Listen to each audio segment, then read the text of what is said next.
युद्ध के खतरे के बीच रूस ने यूक्रेन के टुकड़े कर दिए। राष्ट्रपति व्लादिमीर पुतिन ने पूर्वी यूक्रेन को अलग देश की मान्यता दे दी। पुतिन ने इसका ऐलान अपने राष्ट्र के नाम संबोधन में किया। पुतिन ने पूर्वी यूक्रेन के नेताओं के साथ मिलकर इस मसौदे पर हस्ताक्षर भी किए। पुतिन ने अपने इस फैसले का ठीकरा नेटो और अमेरिका पर फोड़ा। उन्होंने कहा कि यूक्रेन को नेटो में शामिल करना उनकी भूल थी। इससे रूस के लिए खतरा बढ़ गया।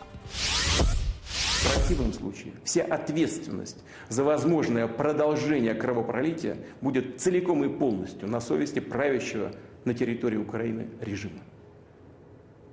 Объявляя о принятых сегодня решениях, уверен в поддержке граждан России, всех патриотических сил страны. Благодарю вас за внимание. पुतिन के फैसले से दुनिया भर में हड़कंप है। यूरोपियन यूनियन ने पुतिन के फैसले पर ऐतराज जताया और इसे अंतर्राष्ट्रीय कानून का उल्लंघन करार दिया। अमेरिका भी पूर्वी यूक्रेन को अलग देश के तौर पर मान्यता देने से रूस पर नाराज है। राष्ट्रपति बाइडेन ने इस मामले में फ्रांस से बात की है। यूक्रेन और रूस के बॉर्डर के हालात युद्ध की तरफ बढ़ रहे हैं। रूस ने तो युद्धाभ्यास करके अपनी शक्ति का प्रदर्शन भी किया और यूक्रेन की घेराबंदी भी लगभग पूरी कर ली है। इस वक्त बेलारूस, रूस और क्रीमिया से लगती यूक्रेन की सीमाओं पर रूस के सैनिक और सैन्य साजो सामान पूरी तैयारी के साथ मौजूद हैं। ऐसे में आज तक रूस यूक्रेन बॉर्डर के बहुत करीब पहुंच गया है।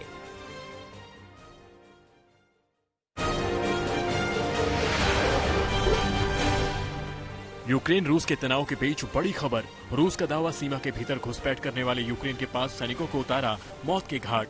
यूक्रेन ने रूस के दावे को किया खारिज। पेंटागन ने भी जताई रूस और यूक्रेन के बीच युद्ध की शुरुआत की आशंका।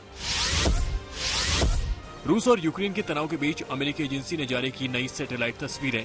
यूक्रेन सीमा के पास फिर दिखा सैनिकों का जमावड़ा। तस्वीरों में बख्तरबंद गाड़ियों से लेकर कई रूसी सैनिक हथियारों के साथ दिखाई दिए। रूस यूक्रेन संकट पर क्रेमलिन के प्रवक्ता दिमित्री पेस्कोव का बयान, कहा पुतिन और बाइडेन किसी भी समय कॉल या मीटिंग कर सकते हैं, लेकिन शिखर सम्मेलन के लिए अभी तक कोई ठोस योजना नहीं है। साथ ही कहा कि पुतिन और बाइडेन के बीच शिखर सम्मेलन आयोजन करना जल्दबाजी होगी। पुतिन जल्द ही रूस की सुरक्षा परिषद के विशेष सत्र को संबोधित भी करेंगे। बेल्जियम में चल रही यूरोपीय संघ के विदेश मंत्रियों की बैठक में यूक्रेन ने रूस पर प्रतिबंध लगाने का मुद्दा उठाया। यूक्रेन के विदेश मंत्री दिमित्रो कुलेबा ने कहा, यूरोपीय संघ को अब रूस पर प्रतिबंध लगाना शुरू कर देना चाहिए, ताकि ये दिखाया जा सके कि यूरोपीय संघ यूक्रेन में युद्ध को रोकने के बारे में भी गंभीर है। रूस यूक्रेन संकट पर जर्मनी के विदेश मंत्री एनालेना बेरबॉक का बड़ा बयान, कहा पूर्वी यूक्रेन में मानव जीवन के साथ खेलना बंद करे रूस। तो वहीं रूस ने कहा कि पश्चिमी भविष्यवाणियां उत्तेजक है, जो इसके उल्टे नतीजे हो सकते हैं।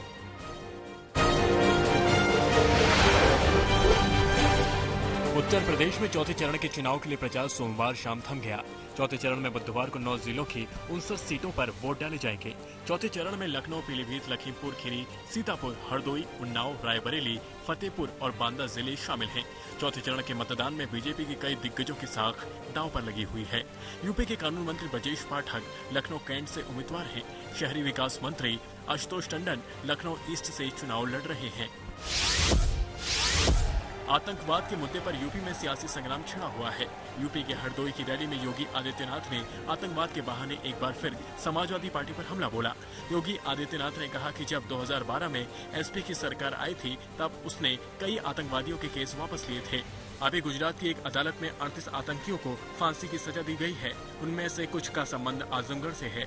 आजमगढ़ का एक आतंकी जो फांसी की सजा पाया है, उसका अब्बा समाजवादी पार्टी का प्रचारक है। मैं अब्बा जान इसलिए बोलता था क्योंकि इनकी हरकतों को देखता था। अभी गुजरात की एक न्यायालय ने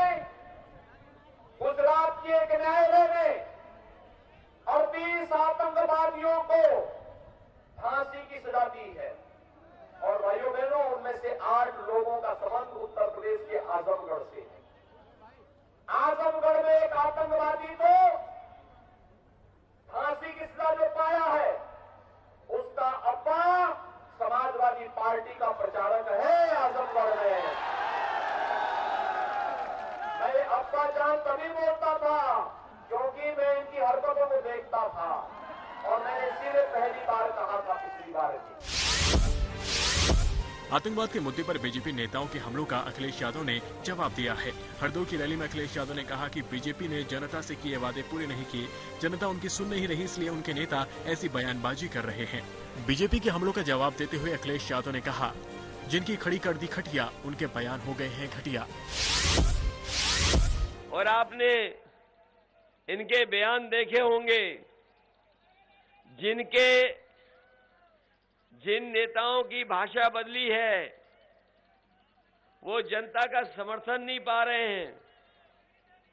और इस बार जनता ने भारतीय जनता पार्टी की खटिया खड़ी कर दी है, इसीलिए इनके बयान घटिया आ रहे हैं।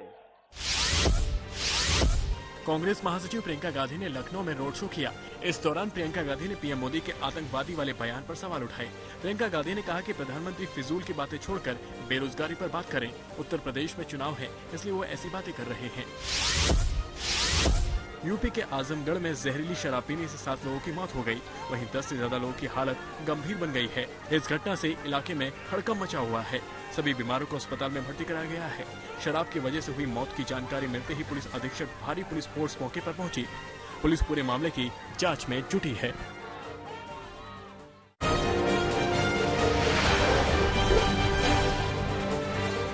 यूपी में कल चौथे दौर का मतदान है, तो वहीं तीसरे दौर के चुनाव के लिए प्रचार का शोर तेज हो गया है।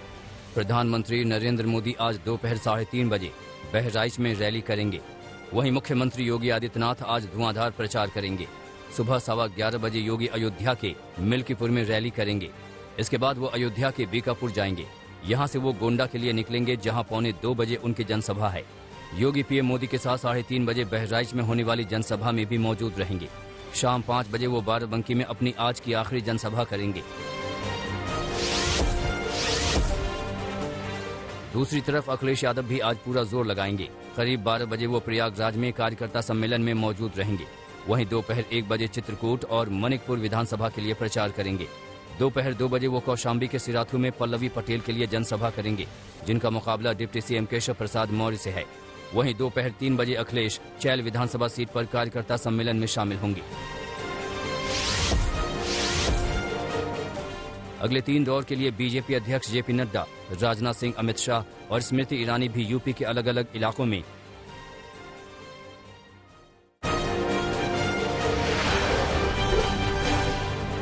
कर्नाटक के शिमोगा जिले में बजरंग दल के कार्यकर्ता हर्ष की हत्या पर बवाल बढ़ता जा रहा है। बजरंग दल के कार्यकर्ता की शव यात्रा के बाद भी हिंसक हालात बन गए। कई घरों पर पथराव हुआ और दुकानों में तोड़फोड़ की गई। पुलिस ने इस केस में अब तक 3 आरोपियों को गिरफ्तार किया है। राज्य के गृह मंत्री अरागा ज्ञानेंद्र ने बताया है कि आरोपी स्थानीय ही हैं। कर्नाटक में बजरंग दल के कार्यकर्ता की हत्या के मामले पर राजनीतिक बयानबाजी भी जमकर हो रही है। हिजाब विवाद के बीच चर्चा में रहे मंत्री ईश्वरप्पा ने कहा कि कांग्रेस नेता डीके शिव कुमार के भड़काने पर यह हिंसा हुई, क्योंकि उन्होंने कहा था कि तिरंगा हटाकर भगवा लहराया गया है। बजरंग दल कार्यकर्ता की मौत के बाद बीजेपी नेताओं के भी अलग अलग बयान आ रहे हैं।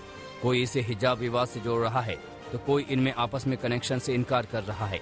बीजेपी विधायक रेणुकाचार्य ने शिमोगा के मामले को हिजाब से जोड़ा। रेणुकाचार्य ने कहा कि यह हत्या हिजाब विवाद के चलते हुई है। उधर कर्नाटक के पूर्व सीएम HD कुमारस्वामी ने कहा कि पिछले हफ्ते जब हिजाब विवाद शुरू हुआ था, तब मैंने पहले ही ऐसा कुछ होने का अंदेशा जताया था। अब एक लड़के की मौत हो गई है। कांग्रेस और बीजेपी अब खुश हो सकते हैं, क्योंकि उन्होंने राज्य की शांति को भंग कर दिया है। चारा घोटाले के 5वें और सबसे बड़े केस में अदालत ने लालू यादव को 5 साल की सजा सुनाई है। लालू यादव को 60 लाख का जुर्माना भी भरना होगा।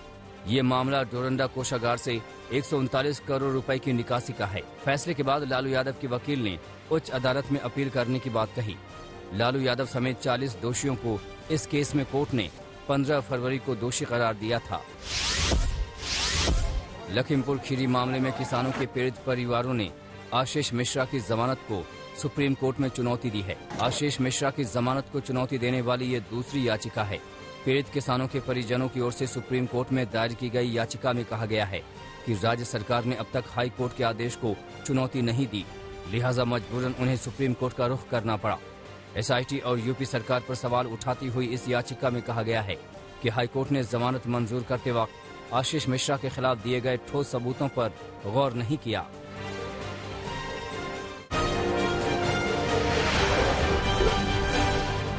बिहार के लखीसराय में कल देर शाम एक बुजुर्ग की गोली मारकर हत्या कर दी गई। वारदात के बाद गुस्साए लोगों ने सड़क जाम करके जमकर प्रदर्शन किया। पुलिस के मुताबिक महेंद्र बिंद नाम के बुजुर्ग को बदमाशों ने घर बुलाकर उन्हें गोली मारी। वारदात पुरानी रंजिश में की गई है। मृतक का बेटा अजीत बिंद विकास हत्याकांड में जेल में बंद है। बिहार के गोपालगंज में 11 साल के स्कूली छात्र की अपहरण के बाद हत्या का मामला सामने आया है। बच्चे की हत्या से गुस्साए परिजनों ने करीब 2 घंटे तक पुलिस के खिलाफ प्रदर्शन किया। घर वालों के मुताबिक दीपक कल शाम मिठाई खरीदने के लिए घर से निकला था और फिर वापस नहीं लौटा। काफी तलाशने पर उसका शव बरामद किया गया। परिजन आरोपियों की गिरफ्तारी की मांग कर रहे हैं। यूपी के शाहजहांपुर में युवती के भाइयों ने प्रेमी जोड़ी की गोली मारकर हत्या कर दी। युवती की मौके पर ही मौत हो गई, जबकि युवक ने इलाज के दौरान दम तोड़ दिया। दोनों आरोपी वारदात के बाद से फरार हैं, जबकि युवती के परिजनों ने प्रेमी पर ही जानलेवा हमला करने का आरोप लगाया है। मुजफ्फरनगर में दबंग प्रधान पति पर एक दलित के साथ मारपीट का आरोप लगा है। प्रधान पति ने अपने एक रिश्तेदार के साथ मिलकर बुजुर्ग को पहले जमकर पीटा, फिर जूतों की माला पहनाकर गले में पट्टा बांधकर गांव में घुमाया। वीडियो सोशल मीडिया पर वायरल हो रहा है। मामले ने तूल पकड़ा तो पुलिस हरकत में आई। प्रधान पति और उसके रिश्तेदार को गिरफ्तार कर लिया गया। नोएडा की एमिटी यूनिवर्सिटी के 2 छात्र गुट आपस में भिड़ गए। झगड़ा यूनिवर्सिटी के बाहर एक दुकान पर हुआ। दोनों गुटों ने दुकान के पास रखे टेबल कुर्सी से एक दूसरे को पीटा। इस हंगामे में 2 छात्र घायल हुए हैं, जिन्हें इलाज के लिए अस्पताल में भर्ती कराया गया है। मारपीट का वीडियो सोशल मीडिया पर वायरल हो रहा है।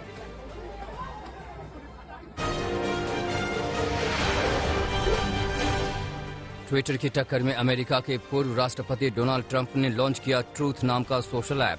बता दें कि कैपिटल हिल में हिंसा के बाद डोनाल्ड ट्रंप को ट्विटर समेत कई सोशल मीडिया ने बैन कर दिया था, जिसके जवाब में ट्रंप ने ट्रूथ नाम से एक सोशल मीडिया ऐप लॉन्च किया है।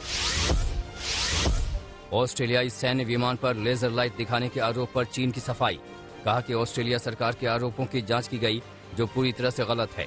रविवार को ऑस्ट्रेलियाई प्रधानमंत्री स्कॉट मॉरिसन ने उड़ते जहाज के पायलट को लेजर लाइट दिखाने के आरोपों की कड़ी निंदा की थी और चीन से जवाब मांगा था।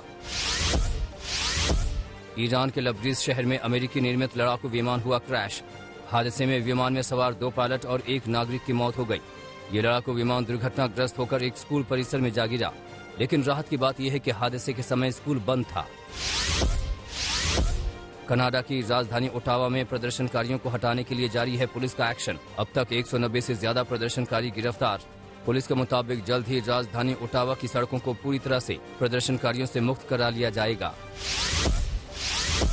मशहूर पॉप सिंगर जस्टिन बीबर हुए कोरोना वायरस से संक्रमित। रिपोर्ट के मुताबिक लक्षण हल्के हैं और उनकी सेहत ठीक है।